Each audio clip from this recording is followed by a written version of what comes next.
Coaching Soccer Weekly, episode 377. When to change your formation. Entertaining, educational, and inspiring soccer content to help make you a more effective coach, player, or soccer parent. Hello and welcome back to Coaching Soccer Weekly, presented by World Class Coaching. My name is Sega Verbinovich, and this is the podcast devoted to bringing you cutting-edge methods, techniques, and tactics for coaching soccer. It doesn't matter if you're an experienced coach who has been training teams for many years, or if you're new to coaching and working with a team for the very first time. There's something we can all do to take our coaching to the next level. Welcome back to the show. We're going to start today with our Zoom meeting, and the weekly Zoom meeting that I have with my players on Monday night is sponsored by VO. So thanks so much for sponsoring us, VO. VO is a video platform and an actual video camera that you can put up in the air to record your team's play. It records and automatically generates highlights for your teams. This week on Monday, we did something a little bit different. Because we didn't have any games this weekend, our team, essentially we sat and watched an old Manchester City game. So we got on Zoom and I record all of the City games on Fubo. There's a way that you can do that. And we watched them play. And we analyzed their 3-4-3 formation that they played this season against, I think we watched the Aston Villa game. Yeah, I think so. So analyze that, and it was really great. I like doing this whenever we don't have games, and we don't have games for 2 weeks. We're off. This is the July 1st weekend, which is a holiday weekend coming up here in Canada. But last week I took off as well, just to give parents and players a little bit of a break. We have a lot of parents and players that, have cottages and want to do things in the summer. So this was 2 weeks where they could really just, enjoy summer, be kids, and have fun. We have, I think, another 2-week break at the end of July, if I'm not mistaken, but I'm not 100% sure. But yeah, so yesterday, great meeting, great Zoom chat, and we really focused on the WM formation, which is that 3-4-3 formation, and just kind of how players moved and half spaces and wide spaces and all that, really trying to teach the players how to watch properly. A lot of people don't watch soccer properly on TV. They don't. A lot of people just watch the ball. That is not how you watch soccer. There's one ball, there's 22 players. If you are watching the ball while you're watching a game of soccer, you are doing it wrong.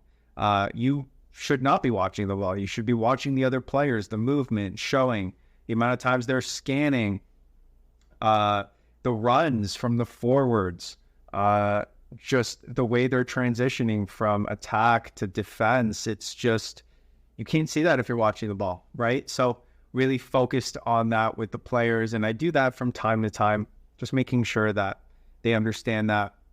So what I did was I let them watch for a couple of minutes, and then I would interject and say, stop watching the ball. Stop watching the ball. I know you're watching the ball. Don't watch the ball. So we did that. But overall, really great. Didn't do the full hour. We just did about 40 minutes, and yeah, it was really great. As I mentioned, this weekend we didn't have games. It was interesting to just kind of sit home and relax on the Saturday. I think I woke up at 6:30 on Saturday. I guess I'm just kind of used to that. But it was nice, spent some time to just kind of get back, and I'll probably do that again this weekend. It's the long weekend, like I mentioned, so Saturday, Sunday, and Monday. There's a birthday party too that I'm going to on Saturday, so that should be a lot of fun. But other than that, really great weekend. And now we're gearing up for another week of just 1v1s. I love doing this. When we have a 2-week or even a week break, when teams aren't playing, I'll go back to the basics, and we will strictly do a full hour of 1v1s, and that's everyone playing at the same time and just going 1v1s, and we'll focus on different things. for these 2 weeks, we're really focusing on defense. We're focusing on 1v1 defending. And more importantly, we're focusing on the concept of jockeying. Okay, the fact that we don't want to jump in because that's what we've been doing. And in the games, that's how we're getting beat, right? Our defense is really the foundation of our teams. If we have good defending, then the other team really can't win, right? We can't get scored on if we have a really strong 1v1 defending player. And that means on the ball and off the ball, right? So if you are good on the ball 1v1, and if you are good off the ball, just marking your player and understanding how that works, then there should be no reason why the other team scores on you. Maybe a bad pass back to the goalkeeper at the youth ages, but there just shouldn't. So we're really putting a tremendous effort of doing that for the full hour. We practice for an hour and 20 minutes. So the first 20 minutes are rondos, and I've made the rondos really small. I've made them about 6 spaces so that the players still have to do everything that we teach within our rondos, advice for this flood, support, losing your defender. They still have to do all those things, but now they have a smaller space, which means they have less time to think, less time to react, and we're really playing 1-touch, 2-touch, and really trying to get the players to play quickly and play with speed so that their first touch is going to be really good. And we're really trying to get those couple of things sorted out before our next round of games. And that's first touch, good passing, and then 1v1 defending. And obviously within our 1v1 defending, the better the defending gets, the more the attackers have to work to score, right? So it just kind of makes everything better when you're focusing on defense first. I'm really excited to talk about today's topic, which is when to change your formation. Now, I want to be clear before I start this that it's not for everyone. You shouldn't just change your formation, right? Because if you're finding a formation that works, then what's really great is that you don't have to focus on the player's movement anymore. Because everyone understands what they're doing, rather than having to focus on the formation, you can focus on the players and what they're doing. And you can start to take notes, right? And figure out, okay, well, Johnny's 1v1 defending wasn't great this game. Eric's shooting wasn't great this game. And then you can really personalize the training session for those players. So an example of that would be last week. We were doing 1v1s and all that, but I know that there are 3 players that are really struggling with shooting. They're not shooting the ball hard enough. So because of that, I took those 3 players out and I took them and we just worked on shooting. And that was it. So if you can have that, right, within the game where you're not really focusing on the formation or the player's movement because they've already mastered it, then you can really start to make it more of an individualistic plan, right? And we have that philosophy. We do everything for the individual. We want our individual players to be the best on the field. For us, it's winning for us looks like our players standing out. That's what winning looks like, not really about the score. So if there are things that players are struggling with that we can see in the game, then we're going to bring them out and try and make them better for it. So that was really the first thing that we have to understand, that if you have a formation and everything is working, and I mean everything, which it never does, but if everything is working, then there's no reason to change it.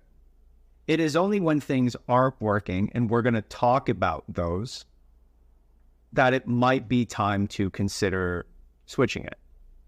Now, I want to start off with an argument that's really about changing every single season. And we see that with Manchester City, right? And we see that with Pep. And we see with Pep that almost every year he is changing his formation, right? And he's inventing new things, inverted fullbacks.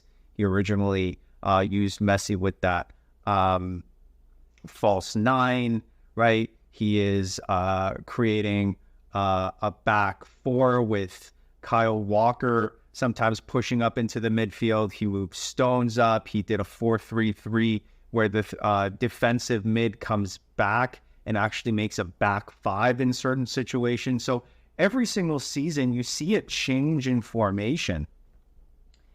And the argument for constantly changing your formation is simply that, you want to stay ahead of the game. You don't want to be left behind with new trends.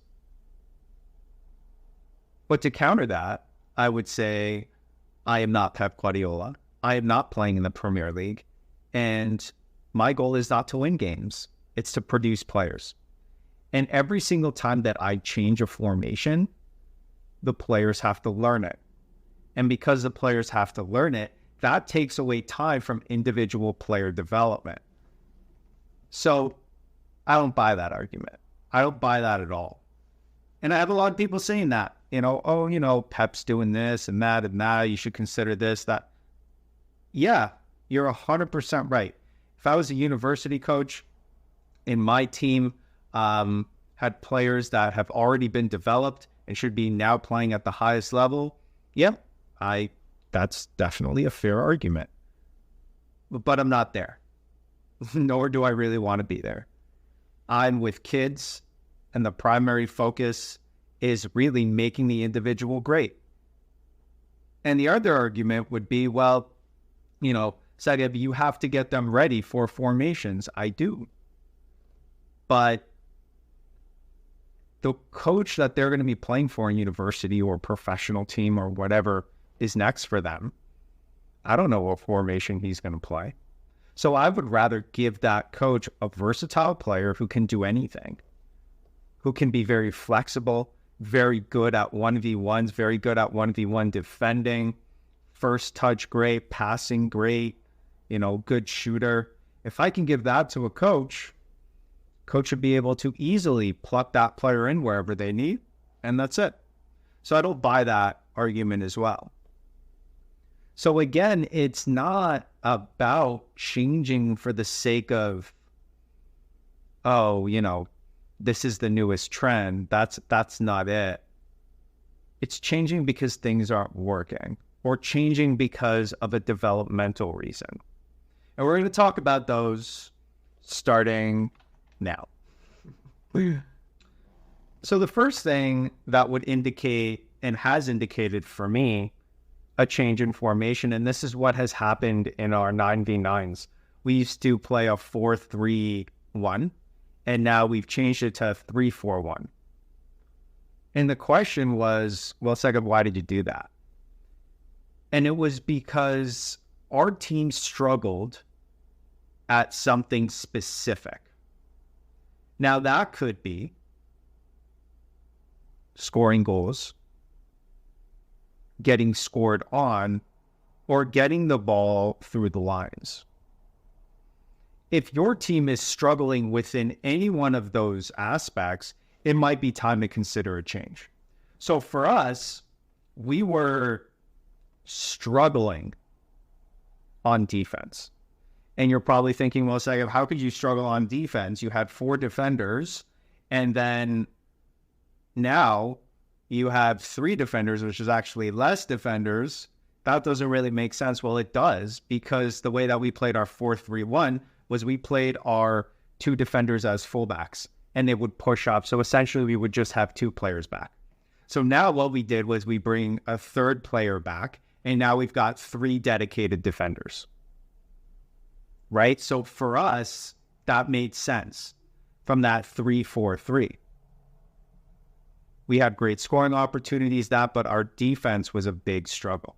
And until we get to a point where we consistently produce great 1v1 defenders, which is, again, what we're working on now and what we're going to continue to work on, then there's no reason to go back to that. Right? So when something isn't going right, and you're noticing you're not scoring, you're just not scoring. You're looking at the last 4 or 5 games, no goals. You're like, well, what's going on? Well, that might be because now you have to get an extra forward up there. So if you were playing that 3-4-1, well, if you're only getting one player up, then it's probably not working, right? So you might want to change that into maybe a 3-2-3 to try and get more forwards. Now, when you find these issues, it's very important to keep balance as well, right? So it's not just about, oh, I'm struggling here, so now I'm just going to push this player up or bring this player back and create a 3-back. No, that's not it. And I'll give you an example with our 3-4-1. So just because we're struggling on defense doesn't mean that we don't want to play attack. So what I have 3 defenders, and we define them as defenders. But what we say is that when we have the ball, my center defender actually pushes up to become a center defensive midfield.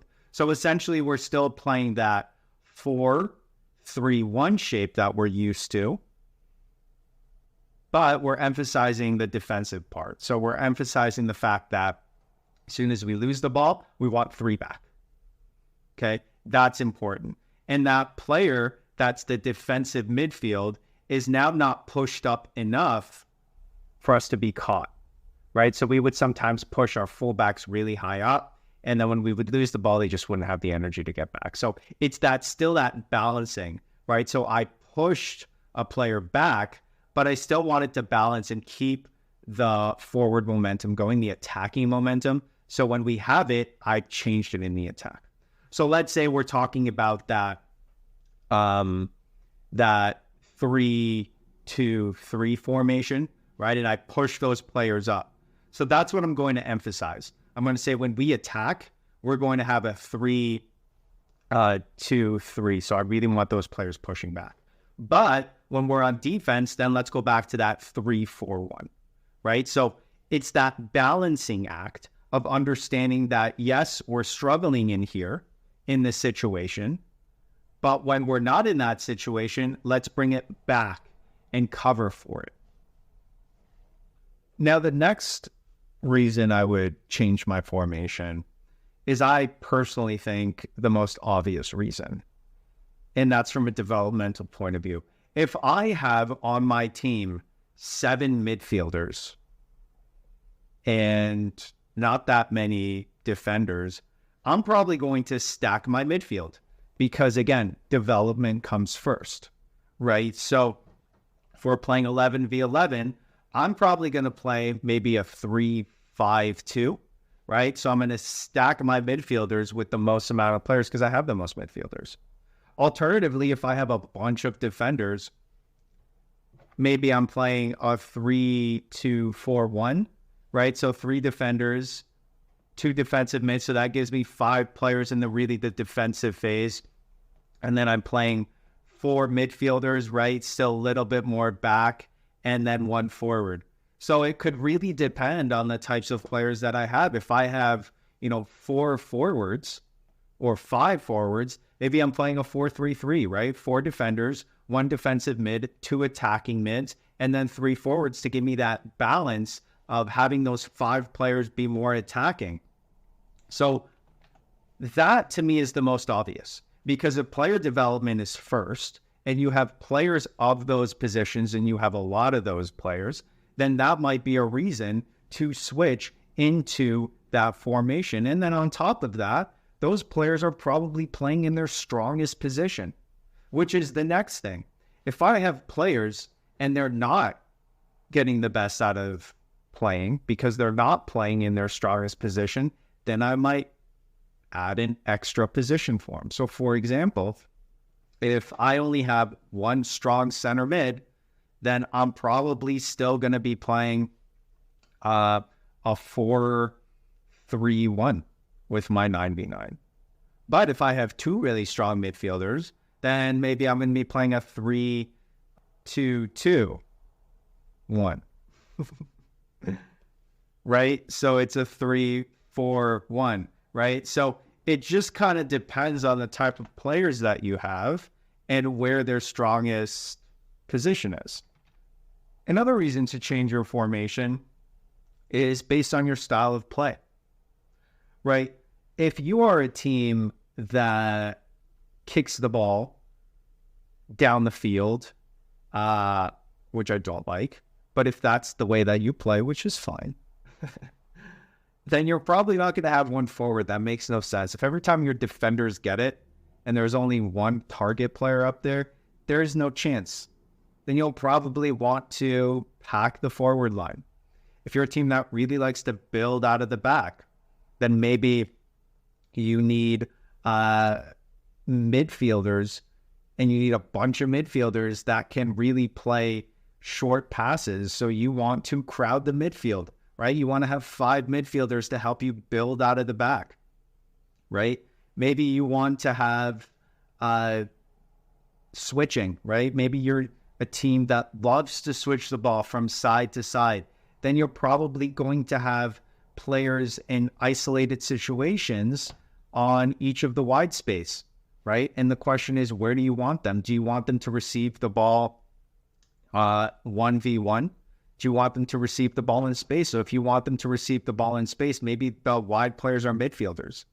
If you want them to receive that ball in a 1v1 where they can turn and beat the player with a turn, then maybe they're 3 forwards, right? So you have to understand how you want to play. And until you figure that out, then it's not really going to work. You're going to find difficult situations. So you really have to understand your philosophy and the way that you want your team to look on the field. Now,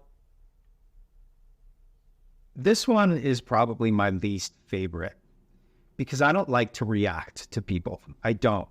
I like to make them react, right? So this point is more about what the other team is doing.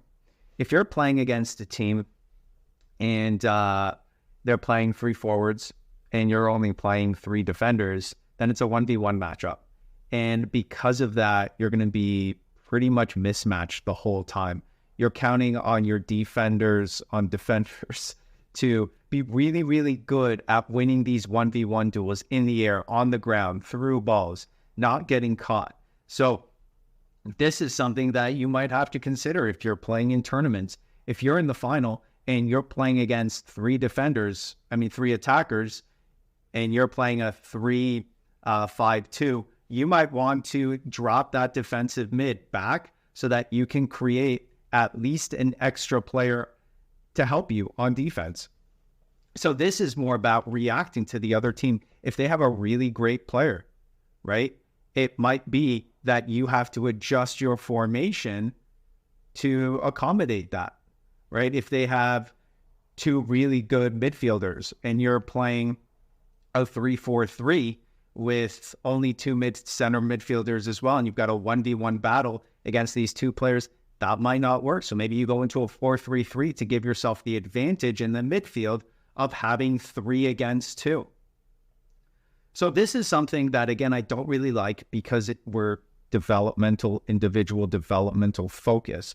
But I have done this. I'll be honest with you. I've done this in the last tournament that we were in, and it worked really well. For the first day, we didn't lose simply because I went in an hour early and I watched the teams who were going to play. I took notes and I figured out where they were good, and I put players in those situations that we would have an advantage. I pretty much understood that both of those teams that we were playing against, they had really fast forwards and all they were doing was long ball in. So I adjusted. I put my fastest, strongest player on defense 1v1 against that player. And then I put another defender to help him out. And on top of that, I asked my goalkeeper to be ready. So my goalkeeper got out of his net, which is something that we all do, which is what we call a fly goalkeeper. And every through ball, my goalkeeper challenged for it, right? And it worked really well. But again, not at the U9, not at the U10. Did I like it at U13? If you listen to that episode, I was very frustrated with myself because I reacted. It was about winning. And I think this point to switch the formation is more about winning than it is about the development. And that's something that I don't really like. So the last reason to change your formation is simply because you have more information now, right? So for example, let's say you are brand new to a team and you go, okay, let's just play a 4-4-2. And you start throughout the season understanding that you have a lot more midfielders or a lot more defenders or a lot more forwards. Because of that, now you have more information. Now you should change your formation because you understand the players a little bit more. On top of that, maybe you've done some research, right? So I looked at a 3-5-2 when I was first starting to coach, and I thought, this makes absolutely no sense. Why would anyone ever do this? I was playing a 4-4-2. And then I saw a video, the way that Juventus played their 3-5-2. This was a long time ago. And then it made sense. And I had more information because I understood the formation better. And then I brought that in and started playing that formation within our teams. So the more information that you have about a specific formation, it makes sense to change it, right? If you understand something more, then you can make it better. And making things better is done through change. And if you're looking to understand more about the different types of formations that are out there, their strengths, their weaknesses, and I have some good news for you. On our website, soccercoachingmastermind.com, we've created a library for you. So this library has everything that you need to evolve your coaching. We have things like deceptive dribbling moves, rondos, 5v5 all the way to 11v11 formations and understanding each one. I talk about the different resources, right? That's going to be a very powerful tool for you if there are ways that you want to get more knowledge, and all the resources are free. So different YouTube channels that I found. If you want to stay on the cutting edge of soccer education, this is really where I put everything that I know. It's really just like, I don't know, unlocking like a treasure box or something. And it literally has all the tools and resources that will take your coaching to just different heights. And just think about, having everything that you can see now. It's not just the audio version. Everything that I've talked about, it's all going to be in the visual version of that. Now, there are two plans. There's a basic plan, and then there's the premium plan. There's really nothing in the basic plan yet. I'm going to keep working on the premium. The premium is only $10 a month. It's like having a coffee with me. And it's a lot of hours that I've put into the unlimited plan, and it's not even done. I am just constantly, every single week, going to be adding on to it. This week, I'm going to be doing 3-4-3, talking about that within the formations. I'm just waiting on a piece so that I can finish the deceptive dribbling. That's something that I really want to finish. It should come early July, so hopefully in a couple of weeks, I'm going to finish that. And right now, we have, in the deceptive dribbling, I have 4 different moves, and this is about teaching from 5 years old. So even at 5 years old, teaching players how to get from 0 to Maradona, that's already up there. So if this is something that you're looking for, take your coaching to the next level, soccercoachingmastermind.com. And exciting news, we're on Google now. So if you Google Soccer Coaching Mastermind, then it should come up. If not, just add a .com. And yeah, I know a lot of people have registered, and I'm so thankful for that. If you've registered, again, just for the basic membership, there's not much that's on there. I think I have one video for the basic. Yeah, it's called the free plan. And it's just how to pick a formation.